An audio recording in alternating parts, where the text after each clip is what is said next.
신약 성경 341페이지 디모데전서 6장 1절과 2절입니다. 무릇 멍에 아래 있는 종들은 자기 상전들을 범사에 마땅히 공경할 자로 알지니 이는 하나님의 이름과 교훈으로 회방을 받지 않게 하려 함이라. 믿는 상전이 있는 자들은 그 상전을 형제라고 경히 여기지 말고 더 잘 섬기게 하라.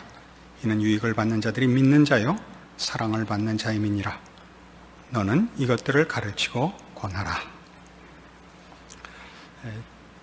초대교회 신자들 중에는 그 하층 거민들이 다수를 점하고 있었습니다.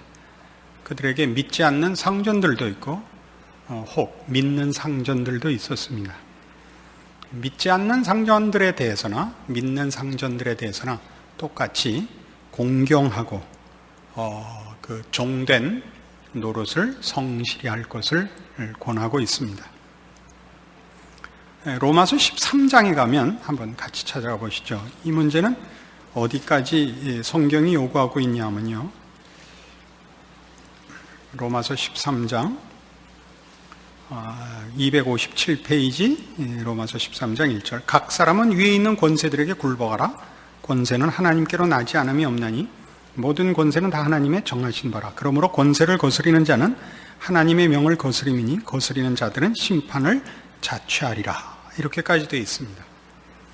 우리가 기독교 신앙에 대해서 논할 때 가장 놀라는 것은 이 신앙이 신자들의 환경과 조건을 개선하는 것으로 쓰이지 않는다는 사실입니다.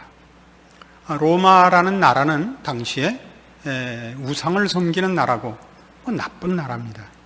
그럼에도 불구하고 말하자면 로마 사람들의 종되어서 그 주인이 우상을 섬기며 이 예수 믿는 일에 적지 않은 피해를 주고 어려움을 겪는다 할지라도 그 권세들을 하나님이 정하신 것이라는 사실을 근거하여 순종하라.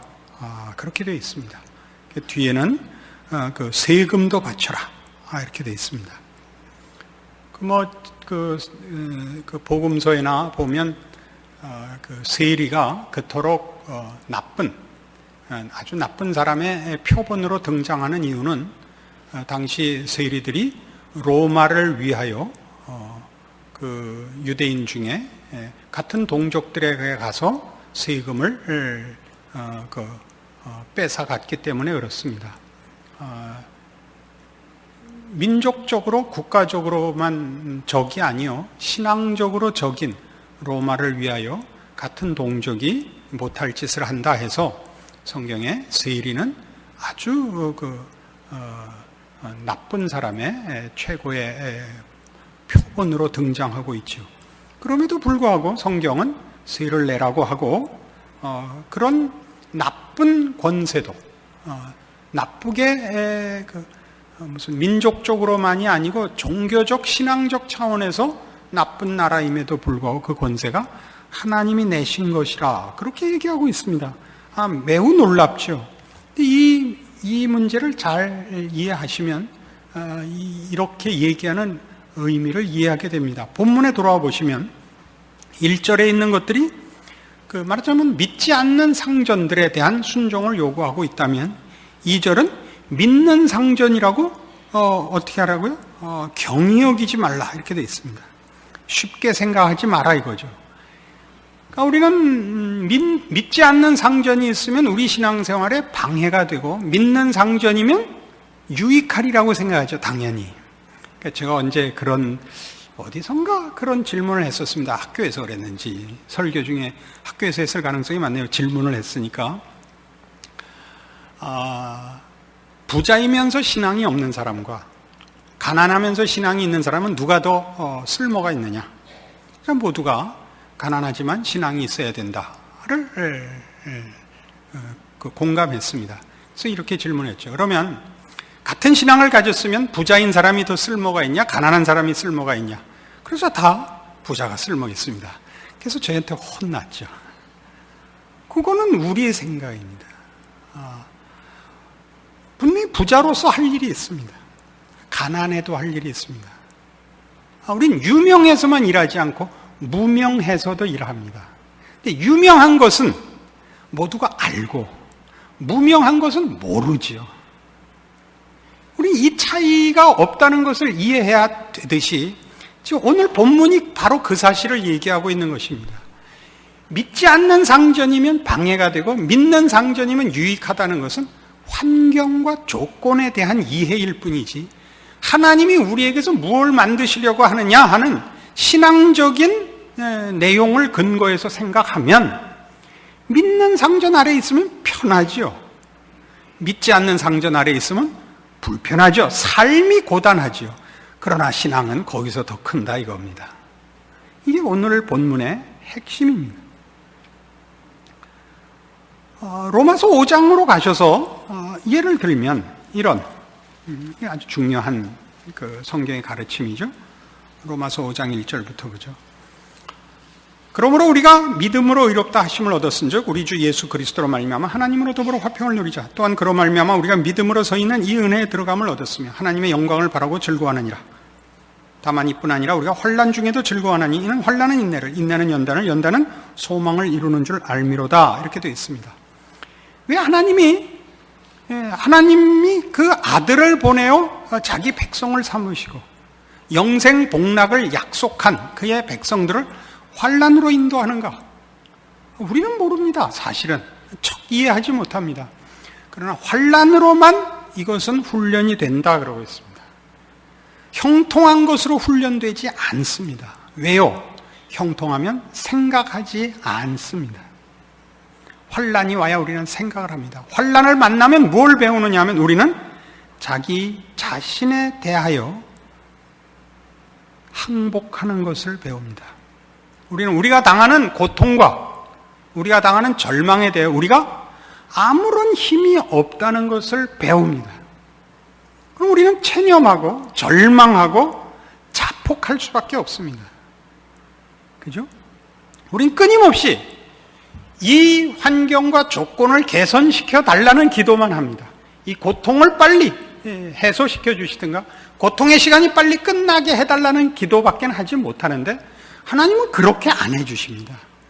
끊임없이 고통은 가중되고 우리로 하여금 스스로를 포기하는 자리까지 꼭 끌고 가십니다. 그 말씀을 성경에서는 고린도 후서 1장에서 이렇게 사도 바울의 입을 통하여 고백해야 합니다. 286페이지 고린도 후서 1장 8절입니다. 형제들아 우리가 아시아에서 당한 환난을 너희가 알지 못하기를 원치 아니하노니 힘에 지나도록 심한 고생을 받아 살 소망까지 끊어지고 우리 마음에 사형 선고를 받은 줄 알았으니 이는 우리로 자기를 의뢰하지 말고 오직 죽은 자를 다시 살리시는 하나님만 의뢰하게 하심이라. 바울은 어떤 사람이죠? 바울은 정말 고생 많이 한 사람입니다. 그러나 하나님이 크게 쓰시기 위하여 그저 시작부터 최고로 큰 소리를 치지 못할 큰 약점으로부터 출발하게 하십니다. 스데반을 죽였죠. 스데반을 죽이고 사도가로 부름을 받습니다. 우리 생각에는 스데반이 사도로 부름받는 게 더 옳습니다. 스데반은 지혜와 성령이 충만하여 사람 앞에도 칭찬받는 사람이었습니다. 그러나 그는 죽는 것으로 끝나고 그를 죽인 사도 바울을 이제 하나님이 자기 종으로 씁니다. 그는 시작도 이렇게 했고 여기에 말한 아시아에서 당한 환난, 그래서 마음속에 사형 선고를 내린 이 일들은 고린도후서 11장에 이렇게 자세히 묘사되어 있습니다. 한번 찾아가 보시죠. 고린도후서 11장 23절 저희가 그리스도의 일꾼이냐? 정신없는 말을 하거니와 나도 더욱 그러하도다. 내가 수고를 넘치도록 하고 옥에 갇히기도 더 많이 하고 매도 수없이 맞고 여러 번 죽을 뻔하였으니 유대인들에게 40에 하나 감한매를 5번 맞았으며 3번 태장으로 맞고 1번 돌로 맞고 3번 파손하는데 일주일을 기품에서 지냈으며 여러 번 여행에 강의 위험과 강도의 위험과 동족의 위험과 이방인의 위험과 신의 위험과 광야의 위험과 바다의 위험과 거짓 형제 중의 위험을 당하고 또 수고하며 애쓰고 여러 번 자지 못하고 줄이며 목마르고 여러 번 굶고 헐벗었노라. 이것이 아까 고린도후서 1장 8절에서 얘기한 형제들아 우리가 아시아에서 당한 환난을 너희가 모르기를 원치 아니하노니 이에 해당하는 그 내용들입니다. 그러니까 그의 사도직 내내 이 고난을 당한 겁니다. 그럼에도 불구하고 12장에 가면 7절에 여러 계시를 받은 것이 지극히 크므로 너무 자고하지 않게 하시려고 내 육체에 가시고 사단의 사자를 주셨으니 이는 나를 쳐서 너무 자고하지 않게 하려 하심이니라. 이것이 내게서 떠나기 위하여 내가 3번 주께 간구하였더니 내게 이르시기를 내 은혜가 네게 족하도다. 이는 내 능력이 약한 데서 온전하여짐이라 하신지라. 이러므로 도리어 크게 기뻐함으로 나의 여러 약한 것들에 대하여 자랑하리니 이는 그리스도의 능력으로 내게 머물게 하려 함이라. 그러므로 내가 그리스도를 위해 약한 것들과 능력과 궁핍과 핍박과 곤란을 기뻐하노니 이는 내가 약할 그때 곧 강함이니라. 이걸 얻어내시려 합니다. 그러니까 우리가 생각할 때는 내가 하나님 앞에 정당한 신앙과 충성된 열심을 가지고 있으면 우리는 맨 처음 기대하는 것이 하나님이 나에게 환경과 조건을 허락하여 하나님의 종으로서 하나님의 사람으로 능력을 발휘할 기회를 줄 것이라 생각합니다. 그러나 하나님께서는 우리를 약하게 하시며 항복해 하시며 자신을 포기하게 하신다, 그렇게 말하고 있습니다. 여러분 오늘 이 자리에 나와 앉으셔서 여러분의 처지를 잠깐 생각해 보십시오. 3일 저녁에 예배드리러 오시는 분들은 형통한 사람보다는 그렇지 않은 사람이 더 많을 것입니다. 형통한 사람 중에 이 자리에 오면 상당한 신앙의 소유자일 것입니다. 대부분은 어려울 수 있습니다. 새벽 기도는 더더욱 그렇죠. 사람이 급한 일 없고 새벽 기도에 나오는 사람은 정신 나간 사람 빼놓고는 없다, 그런 말이 있습니다. 뭔가 문제가 있어서 나오는 겁니다. 너무 급한 일이 있어서 나옵니다. 그럼 여러분 겪어보듯이 한두 번 기도해서 해결되는 일은 거의 없습니다. 주변에서 있다 그러는 사람들은 있는데 나한테는 일어나지 않습니다. 왜 그러죠? 우리로 하여금 자신과 자신의 인생에 대하여 손을 들게 만드십니다. 그러면 우리 생각에 손을 들면 그럼 내 인생은 누가 책임지죠? 거기에 믿음이 들어갈 자리가 생기는 것입니다. 믿음이란 뭐냐? 하나님의 약속에 나를 맡기는 건데 말이 쉽지. 맡긴다는 게 뭐냐면 될 대로 되라 라는 체념과 자포자기를 통과하지 않고는 맡겨지지가 않습니다. 우리는 할 수 있는 모든 것을 해본 후에야 되면 다행이고 안 되면 말지의 심정으로 비로소 하나님께 자신을 내어놓습니다. 사실은 하나님께 내어놓는 것이 아니라 자폭하는 거죠. 거기서 우리는 하나님의 일하심을 배웁니다. 그러니까 믿음이란 뭐냐 하면 현실적으로 이해하는 믿음이란 내가 나를 포기했으나 하나님이 포기하지 않는다 그래서 어떻게 하시나 마지막으로 두고 보는 것, 그게 믿음입니다. 믿음이 굉장한 걸 거라고 생각해요. 여러분, 믿음을 가지고 이렇게 단단한 마음을 가지면 걱정, 근심이 사라지고 모든 것이 해결되든가 해결이 안 돼도 마음의 기쁨이 있는 것, 해보니까 안 그렇더라고요. 마음에는 늘 조마조마하고 기다리기가 너무 힘들어서 어떻게 하든지 빨리 어떻게 돼도 좋으니까 양단간의 결정을 냅시다 라는 심정으로 훨씬 많이 가서 엎드리게 됩니다. 내가 일주일 금식할 테니까 해주시든가 목숨을 가져가시든가 양단간의 결정을 냅시다. 이제는 더 이상 못 참겠습니다. 이게 사람이 가지는 생각이지 하나님이 약속하셨으니 다 이루실 줄로 믿고 저는 잘 자겠습니다. 이건 안 되더라고요. 이건 안 됩니다. 우린 너무 그런 일들을 조금 낭만적으로 또는 우리식으로 쉽게 생각하고 그렇게 서로 얘기하는 것 같습니다. 전혀 그렇지 않습니다. 믿음은 어려운 것입니다. 환난을 당하면 아까 로마서 5장 3절 4절에 있는 바와 같이 환난 중에 기뻐하는 이유는 이것입니다. 우리는 예수를 믿은 이상 우리 인생과 운명을 나 혼자 책임지지 않는다는 사실을 발견하는 것으로 환난 중에도 기뻐하게 되는 것입니다. 그러나 그건 아슬아슬한 기쁨입니다, 사실은. 왜? 믿음이란 약속된 것이 현실로 나타나지 않기 때문에 요구받는 것입니다. 약속된 것이 현실로 나타나는 방법이라면 우린 그것을 주문이라고 합니다. 그 주문만 외우면 그 현실이 나타나야 됩니다. 믿음은 주문이 아닙니다. 믿음을 여러분이 아무리 강하게 동원해도 하나님은 결과를 척 주시지 않습니다.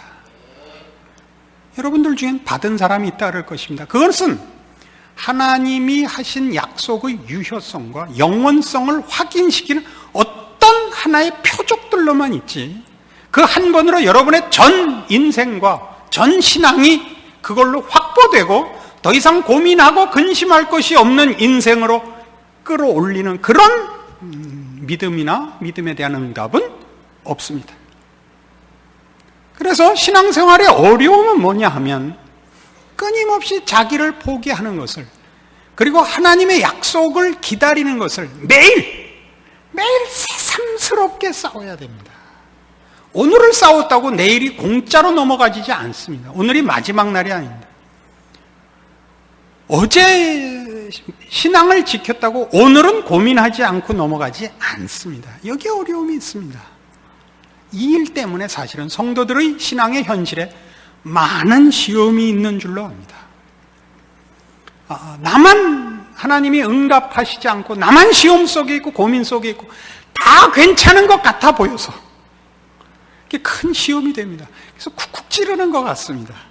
당신은 하나님이 늘 답 줘? 이렇게 저렇게 물어보는 겁니다. 왜요? 하도 그럴듯한 표정을 하고 있으니까. 세상에 아무 근심도 없는 것 같고 모든 믿음이 응답받은 것 같은 얼굴을 하고 있으니까. 왜 그러고 있죠? 사실을 얘기했다고 혼났거든요. 우리는 모두 믿음을 가지면 즉시 응답을 받는 것으로 이렇게 알고 있어서 고민을 논하고 갈등과 자폭을, 절망을 얘기하면 아무도 위로하지 않습니다. 당신이 이렇게 했기 때문에 그 고민이 생긴 거예요. 이렇게 해봐. 자기한테도 적용되지 않는 답을 남한테는 그렇게 자주 얘기합니다. 그래서 서로 속을 긁지. 아무도 힘들겠다. 김 집사, 내가 냉면 사줄게. 돈은 네가 내라. 이 위로 하나를 할 줄 모릅니다. 아시겠어요? 당신이 이렇게 했으면 괜찮았을 때, 그러니까 여러분이 그러지 말고 사도행전 후서 같은 거 하나 써보세요. 친애하는 바울에게 너는 병신같이 굴어서 돌 맞은 거다. 그때 이렇게 저렇게 했으면 그 돌 안 맞았을 거다. 네가 먼저 던지지 왜 먼저 맞냐. 총을 차고 들어가든가 동료를 데리고 그 말을 하는 것과 똑같습니다.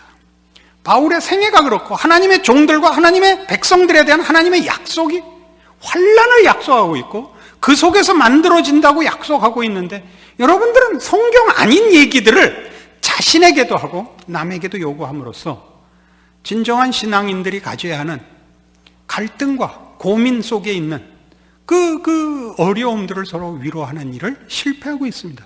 그리고 무엇보다도 자신을 위로할 줄을 모릅니다.